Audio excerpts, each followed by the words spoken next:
शारदीय नवरात्र में हम आज चैनल पर प्रस्तुत करने वाले हैं रक्त बीज का वध और उसके बाद शुंभ का वध होगा। निशुंभ का वध और चंडमुंड का वध हम आप सभी को पहले के भाग में सुना चुके हैं। अब आगे सुनिए रक्त बीज का वध।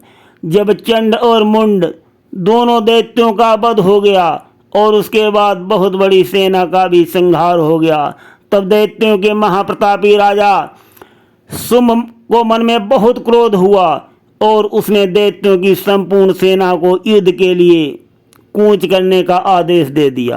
वो बोला, जितने भी महाअसुर बड़े बड़े योद्धागण हैं, सारे मिलकर इकट्ठा प्रस्थान करो और चारों तरफ से आक्रमण करके जैसे भी हो उस देवी को पकड़ करके ले आओ, मेरे हवाले करो।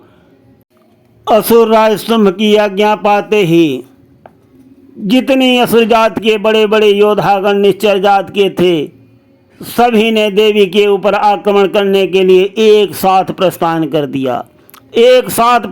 कर दिया। और जब चंडिका देवी ने ये देखा कि उनकी ओर भयंकर सेना चली आ रही है, तब उन्होंने अपने धनुष की टंकार की और उस धनुष की टंकार में इतना शब्द हुआ जो धरती और आकाश के बीच में जितना भी भाग था सब में गूंजने लगा, सब में आवाज़ छा गई। और उसके बाद देवी के सिंह ने भी बड़ी जोर से दहाड़ना आरंभ कर दिया। फिर अंबिका जी ने घंटे के शब्द से उस ध्वनि को और बढ़ा दिया। धनुष की टंकार, सिंह की दहाड़ और घंटे की धुन से संपूर्ण दिशाएं गूंज उठीं। उस भयंकर शब्द से काली अपने विकराल रूप को और बड़ा कर लिया। और उधर दैत्यों ने जब एक भयानक नाद सुना तो उन्होंने बड़े बड़े अस्त्र लेकर के चंडिका देवी और काली देवी को क्रोधपूर्वक घेर लिया, चारों तरफ से आक्रमण कर दिया। इसी बीच असुरों के विनाश तथा देवताओं के रक्षक ब्रह्मा, शिव, कार्तिकेय, विष्णु तथा इंद्र आदि सभी देवों की शक्तियाँ जो अत्यंत पराक्रम और बल से संपन्न थीं, उनके शरीरों से निकलकर उन्हीं के रूप में चंडिका देवी के पास आ गईं। जिस देवता का जैसा रूप था, जैसा वेशभूषा और जैसा वाहन था, ठीक उसी प्रकार से सभी साधनों से संपन्न होकर के असुरों से युद्ध करने लगी।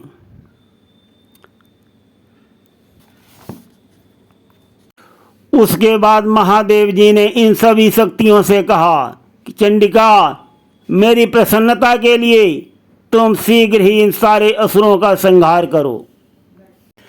महादेव जी के वचनों को सुनकर देवी के शरीर से अत्यंत भयानक और परम उग्र चंडिका देवी प्रकट हुई, जो सैकड़ों गीदड़ियों की भांति आवाज करने वाली थी।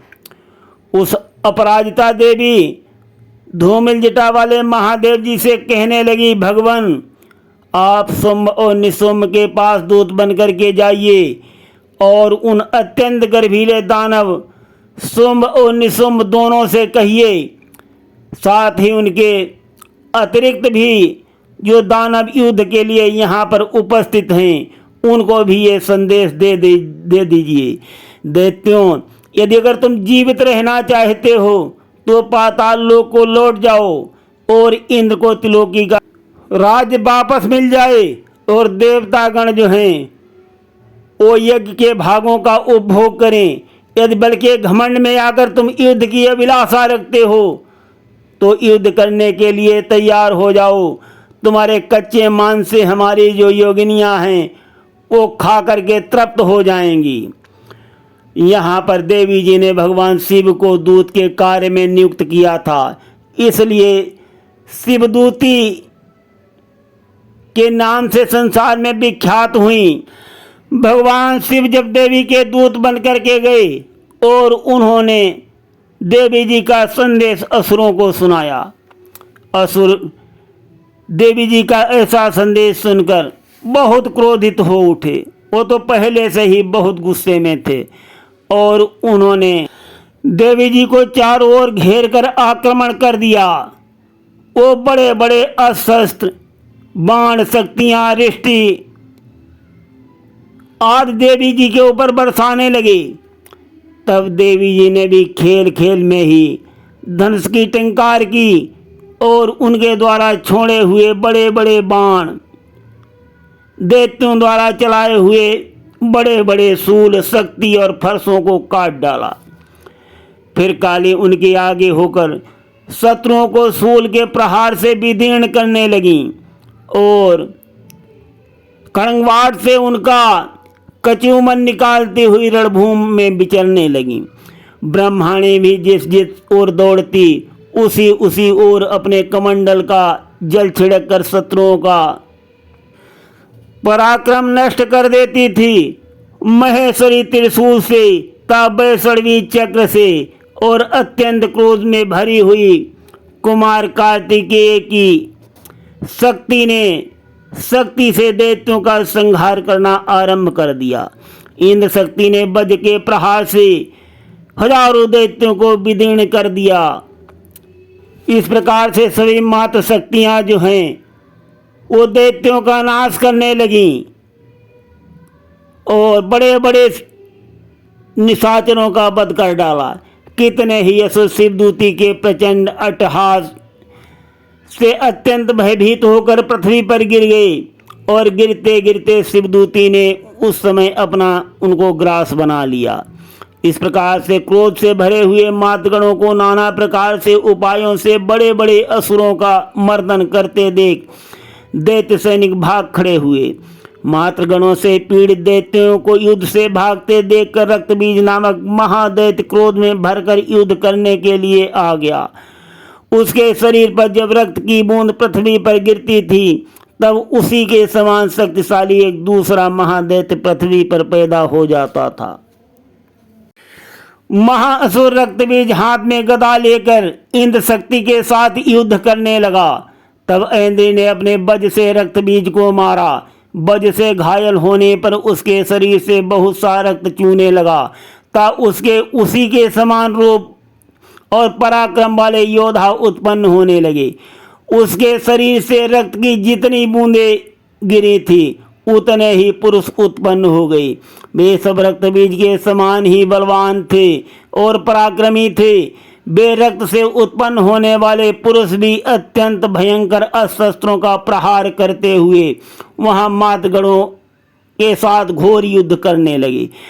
पुनः वज्र के प्रहार से जब उसका मस्तक घायल हुआ तब रक्त बहने लगा और उससे हजारों पुरुष उत्पन्न हो गए। वैष्णवी ने युद्ध में रक्तबीज को चक्र के द्वारा प्रताड़ित किया।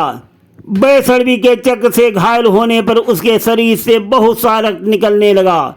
उससे उसी के बराबर, उसी के आकार के समान महादैत्य प्रकट हो गए। उनके द्वारा संपूर्ण जगत व्याप्त हो गया। कौमारी ने शक्ति से, बाराही ने खड़ंग से और महेश्वरी ने त्रिशूल से महादैत्य रक्तबीज को घायल किया। घायल होने से जितनी भी रक्त की बूंदें धरती पर गिरी उतने रक्तबीज के समान असुर धरती पर प्रकट हो गए और उन्होंने संपूर्ण जगत को चारों तरफ से घेर लिया। और उसने भी सभी माताओं को पृथक पृथक मारा। ये देख करके देवतागण चिंता करने लगे, उदास हो गए कि अब क्या होगा। देवताओं को उदास देख करके चंडिका देवी जी ने काली जी से कहा कि तुम अपना मुंह बहुत बड़ा फैला लो और मेरे शस्त्रपात से गिरने वाला रक्त जो है उसको जमीन पर मत गिरने दो, उसको अपने मुंह में ग्रहण कर लो और जो दैत्य प्रकट हो चुके हैं उनको भी खाते जाओ। इस प्रकार से रक्त से उत्पन्न होने वाले महादैत्यों का भक्षण करती हुई रण में विचरती रहो। ऐसा करने से उस दैत्य का सारा रक्त जो है वो क्षीण हो जाएगा और वो स्वयं ही नष्ट हो जाएगा। उन भयंकर दैत्यों को जब तुम खा जाओगी तब दूसरे नए दैत्य उत्पन्न नहीं होंगे। काली जी से यों कह करके चंडिका देवी जी ने शूल से रक्तबीज को मारा और काली जी ने अपने मुख में उसका रक्त जो है वो पान कर लिया। तब उसने वहां चंडिका पर गदा से प्रहार किया, किंतु उस गदापात से देवी जी को तनिक सी भी वेदना नहीं पहुंची। रक्त बीज के घायल शरीर से बहुत सा रक्त निकल चुका था, किंतु ज्यों ही वो पृथ्वी पर गिरा त्यों ही चामुंडा ने उसे अपने मुख में ले लिया। रक्त गिरने से काली के मुख में जो महादैत्य उत्पन्न हुए थे, उन असुरों को भी चामुंडा देवी जी ने खा लिया। और उसके बाद जो है रक्त बीज जो घायल होकर के पृथ्वी पर गिर पड़ा। देवता लोग जय जयकार करने लगे और इस प्रकार से रक्त बीज का अंत हो गया। देवता लोग जय जयकार करने लगे और हम प्रसंग को यहीं पर विश्राम देते हैं। सोम के वध की कथा हम कल प्रस्तुत करेंगे। ओम जयंती मंगला काली भद्रकाली कपालिनी दुर्गा क्षमा शिवा धात्री स्वाहा।